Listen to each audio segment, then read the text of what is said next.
Hello friends market रू आसीथिबा बरा Piazzi आलुचप सिंगड़ा जहाँ भी मार्केट रू आसी थाए जदि कौन कारण बड़का पर्याय बा खाइला परे आउ बड़का रही जाए ताको परवर्ती मुहूर्त में केमती खाइबे मु तो यहीपरी भाव में प्रस्तुत करी खाए आसतु ए वीडियो माध्यम देखिए। प्रथम किसी काटिकी पियाज नहीं जाइए धनिया पत्र नहीं जाइए आ किसी कला लुण बा बीट लुण नहीं जाइए सहित किसी कंचा लंका को प्रथम भल भाव में हाथ में चकुटी नवा आपण मैंने चाहिए लंका गुंडर व्यवहार करेंगे किंतु कंचा लंका ने यार बास्ना टी बहुत बढ़िया आसी थाए। ताल फ्रेंड्स यहाँ को भल भाव में गोल नेला बड़का बाकी थिबा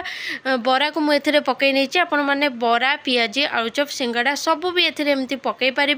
ताल फ्रेंड्स बड़का थिबा बरा पकई नहीं एथि सहित बड़का थिबा पकुड़ी किसी एमती पकई नहीं यहाँ को भल भाव में हाथ में एमती गोल नहीं शेष में आम गोटे चमच पकई नवा सोरिष तेल जार कि बास्ना बहुत बढ़िया आसे आई गोला को आपण मैंने बरार पाग को आपण मैंने मुढ़ी सहित खाई पारे ना पखाड़ सहित खाइबे देखिए बहुत बढ़िया लगे। ताल फ्रेंड्स देखो शेष में गोटे चमच पाखापाखि पकई नहीं सोरिष तेल एथर आम प्रस्तुत हो जाए आपण मैंने पखाड़ गरम एथि सहित मुढ़ी में खाई देखो बहुत बढ़िया लगे।